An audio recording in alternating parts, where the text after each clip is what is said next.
Good evening. This is Pastor Livingston, River Missions Church. I want to welcome you to our discussion tonight. Every week we have a topical discussion, and I know that you had a good week. And today we want to discuss about leadership. Leadership is the most read or discussed topic and least understood. And so let's just put our heads together as we discuss about this topic. This is the first session. We'll be having quite a number of sessions because leadership is it's quite huge. I'm a student of leadership, and so I want to share my thoughts. I've done joined the leadership university, that is Park University. I did my master's in leadership. I specialized in Christian ministries, and right now I'm still pursuing my PhD on leadership. And so it's an area that I have passion, and so I love talking about leadership. I've been in leadership for many years in Kenya Airways, in Emirates Airlines, and even where I'm working right now in Wilson, and also in the church, and also in the family as a husband. So there are so many hearts that I have for leadership. And so it's some of the things that I'll be sharing just as we go on. So welcome as we just transition, just discuss a few issues on leadership. So let's talk about leadership. And as you can see, the leader is always unique, is always the person who leads. And there are many theories that have been put. I want to be academic, but I'll just be discussing some of the things. There's something that sets the leader different and unique. That's why you can see the leader a bit different. He's the one leading, and you see the others are following. Somebody says if there are no people following you, then you're not a leader. And so let's go ahead and let's define what is leadership. I look at some of the definitions that are there. I've picked quite a number.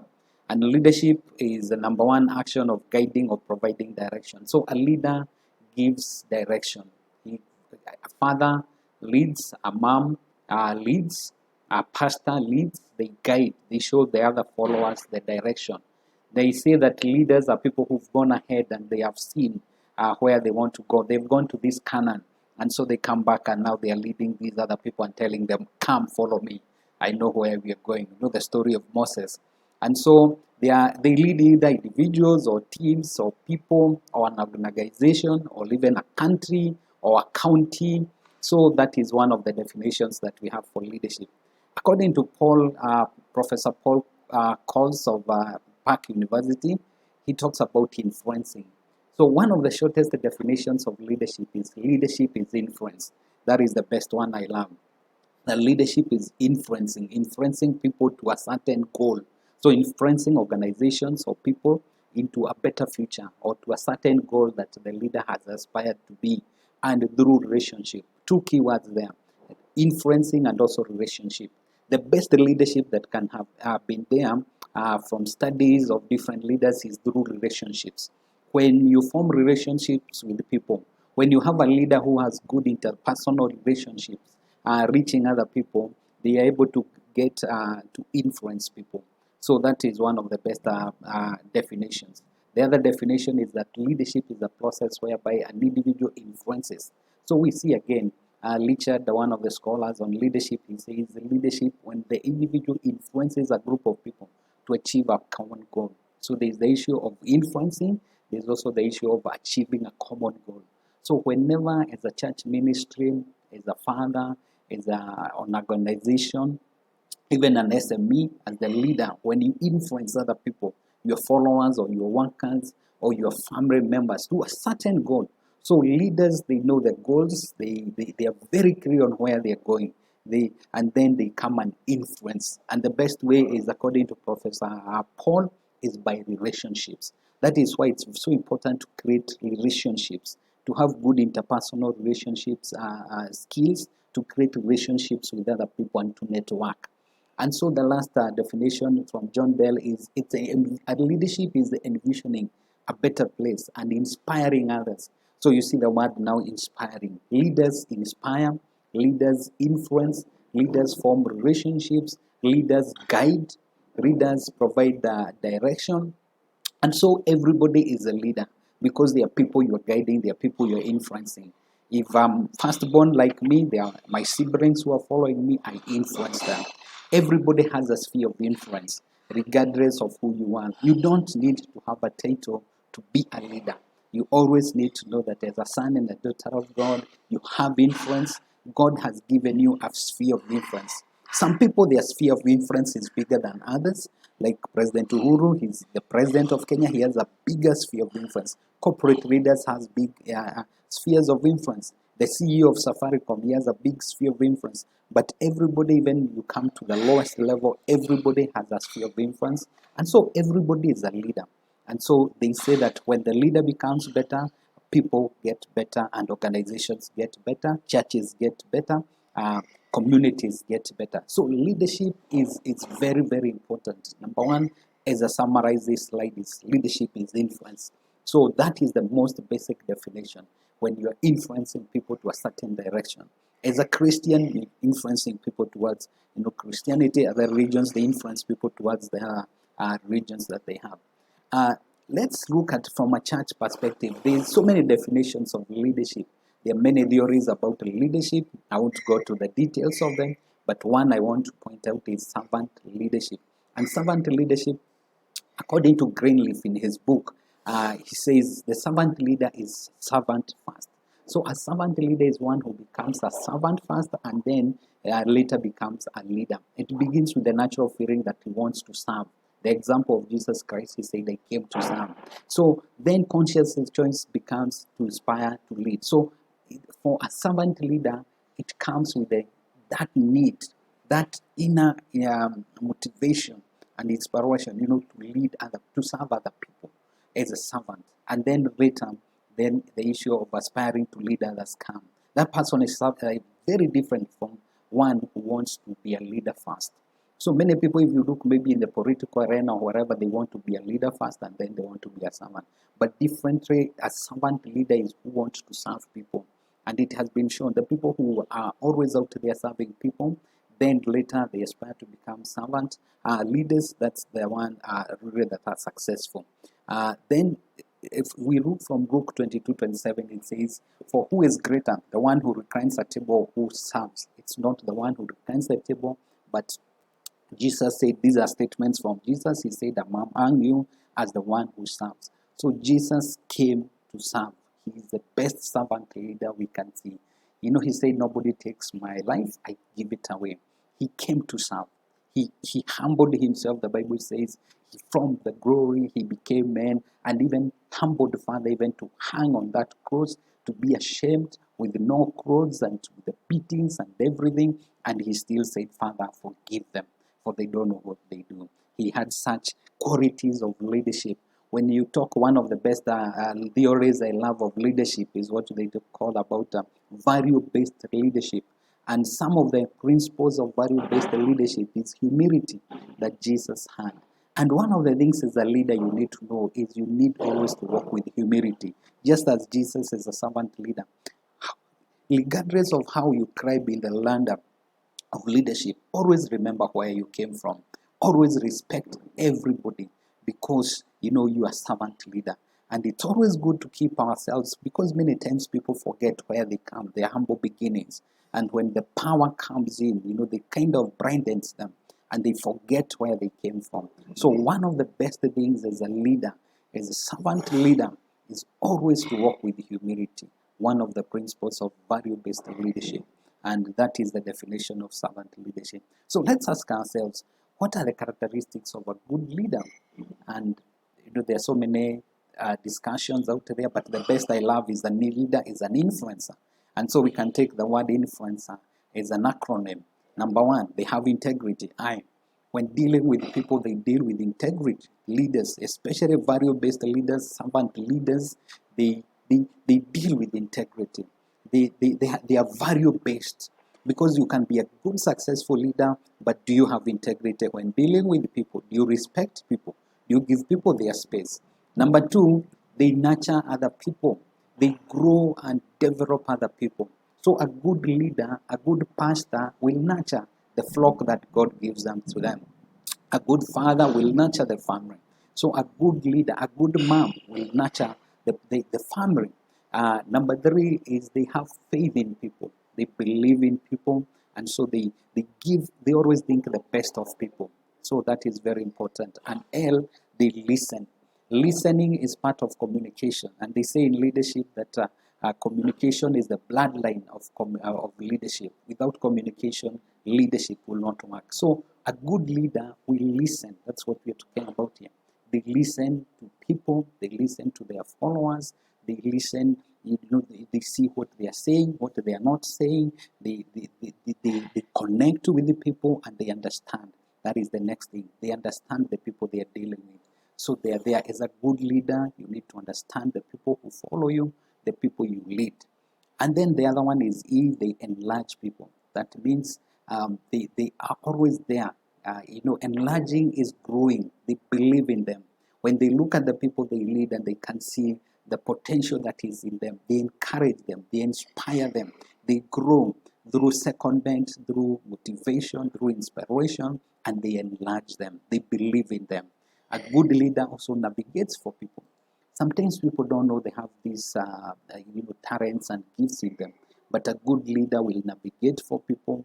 They'll tell them, yeah, if you take this course, it will help you. From the way I've seen you, you have this gift. They position them to areas of strength. So sometimes people will not understand exactly what is in them, but the leader or person above them can really see this person is gifted in this area. And so a good leader will navigate for people, will be there and show them and guide them. In my life, I have met many great leaders who have navigated me.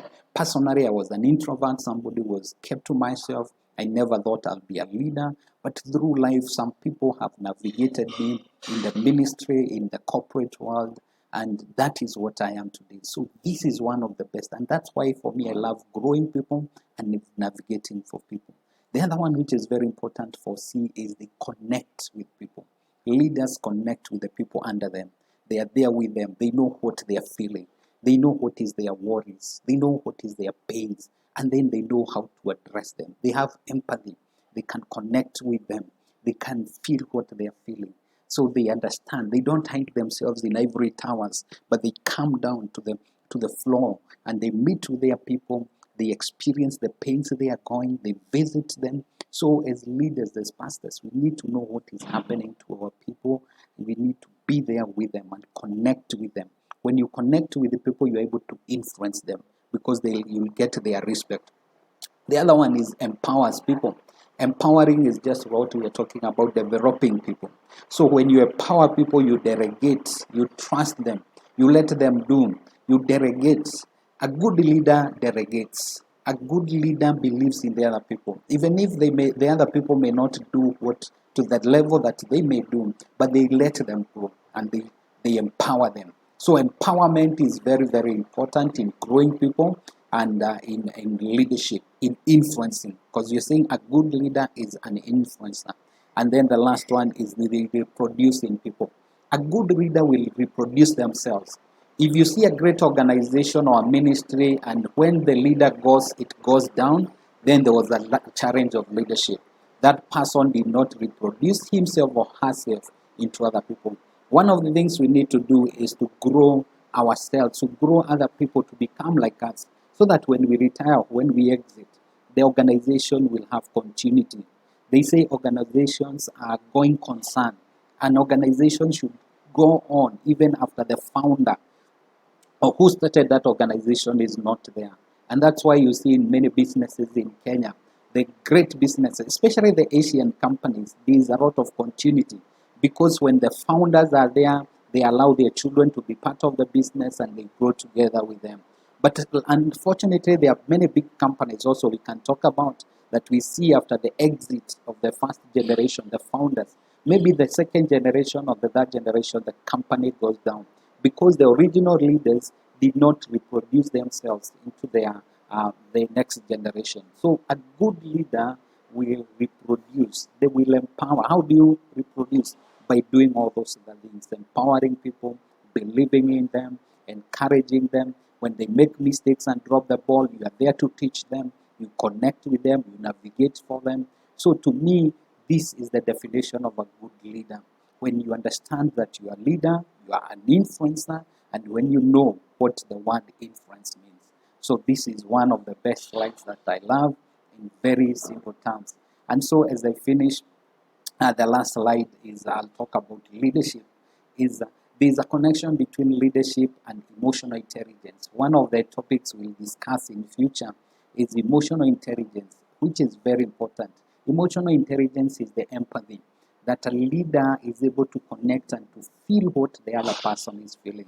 When I'm dealing with somebody who works for me or is under me, I can feel the pain, I can feel the fears, and there is engagement. So between a leader and emotional intelligence is the engagement. A good leader will engage. That's what you can see here. What is common between leadership and emotional intelligence? Because a good leader needs to have emotional intelligence skills. We'll be talking about a topic of emotional intelligence and what it is. And then we can see good leaders are coaches or they are mentors. And they teach, they develop. When you are a good leader, you will develop people. You will inspire other people. You will navigate for them. That's what we have led. And then between coaching and emotional intelligence is awareness. A good leader are aware of themselves. They say that how can you lead other people if you cannot lead yourself? And how can you lead yourself if you are not self-aware of who you are, of your strengths and weaknesses and opportunities of improvement? So one of the great things of a leader is self-awareness. When you are aware of who you are aware of the challenges that you have as a leader personally, that is very, very important. So when emotional intelligence is when you understand yourself and you are able to help other people, that is the point of awareness. But then we see between all the three, which are very important, is transformation. And this is a big topic we can talk about the whole night. But remember, even the word of God says, by the transformation, do not conform to the things of the world, but be transformed. That is Romans 12, 1 and 2. So transformation is when good leaders with emotional intelligence and coaching skills are able, they transform companies, they transform ministries, they transform countries, they transform counties, they transform their villages, they transform their families. And transformation is so important. That is what the change. When a good leader has influence and it is effective and positive, there will be transformation. And transformation is key. We can talk about transformation.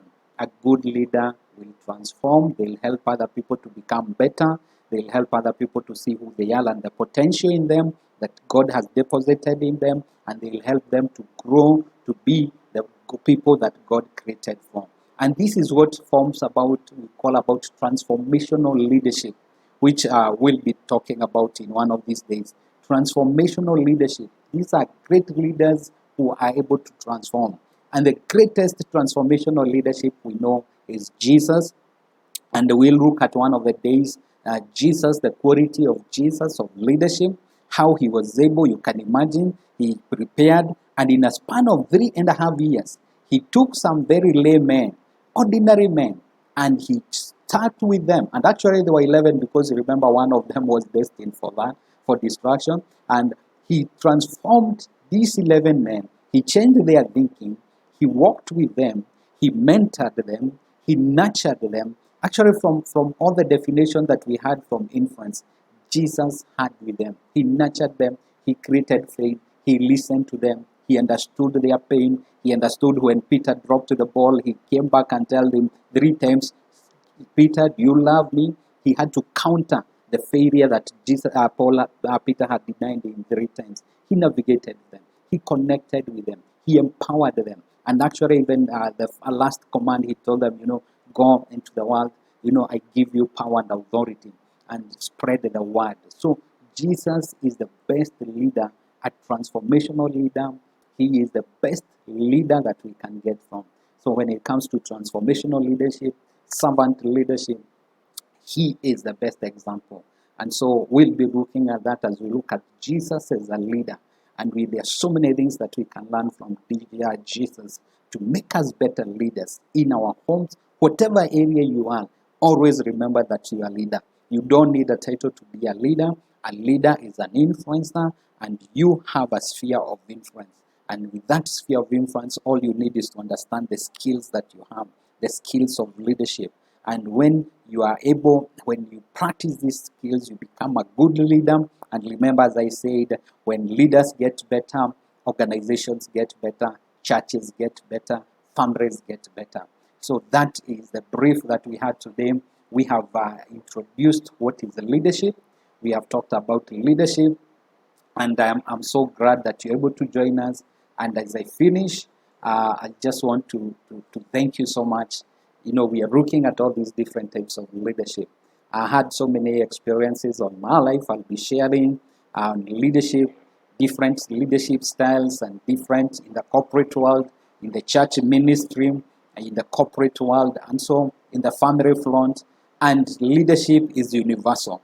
Whatever works in high corporations can work in a small corporation and works in a church, because the principles of leadership are the same. So thank you so much for tuning in. Thank you for your time. And I want to read one of the verses I love is Psalms 78, verse 72. Sorry, I didn't project it today, but I can repeat it. Psalms 78, 72. The Bible says, David led with integrity of heart and with skillful hands. Two things that David led. The success of David as a young man who grew in the plains, in the wilderness, to become one of the greatest leaders, who we have even the Star of David in the flag of Israel, is because two things. Psalm 78, 72, he read with the integrity of heart. And we've seen about integrity. A leader leads with integrity. Number two, he had skillful hands. So you need skills. Even if you are pastor or whatever you are, you need skills. You need to understand leadership. You need to grow yourself as a leader. And then with those two things, skillful hands and integrity of heart, integrity of heart, the Bible tells us that David was able to lead and become one of the greatest leaders that we know. So I want to pray right now as we finish that we'll grow to be good leaders. Father, in the name of Jesus, we thank you for the spirit of leadership that you've given unto us. We learn from David, Lord, that he read with skillful hands and with integrity of heart. How I pray for my brother, my sister, a great leader, to understand they are leaders, to understand they have a scope, sphere of influence, and that they will lead with integrity of heart and they will lead with skillful hands. May you equip our skills, oh God, in leadership. And even as we'll be going through these series in the future, Father, we pray that, Lord, you'll bless us, open our hearts and our minds to understand the concepts of leadership. Help us to be great leaders, because when we become better leaders, our country will be better, our communities will be better, our churches will be better, our ministries will be better, our families will be great, our children will be great. We thank you for the gift of the spirit of leadership. In Jesus' name, amen and amen. Thank you for watching. This is Pastor Livingston in the weekly topical discussion. And today we started the series of leadership. And I know you'll be blessed. Share this link with somebody out there, because you never know, can change their destiny. We love you. This is Pastor Livingston, Revival Missions Church, Rural, signing off and telling you, Shalom. Shalom means you have the completeness, nothing missing, nothing broken. That is your position. Nobody can change that. No demon can tune you. That promise of God. You are a son and a daughter of God. You are accepted. You are loved. You are redeemed. You have the blessings of God. You have angels guiding you and protecting you. You have the Word of God. You have the Holy Spirit, our comforter, our teacher, our standby. So you need to walk strong and know that you are a son and a daughter of the Most High, and you are a leader. Praise be to God. Amen and amen.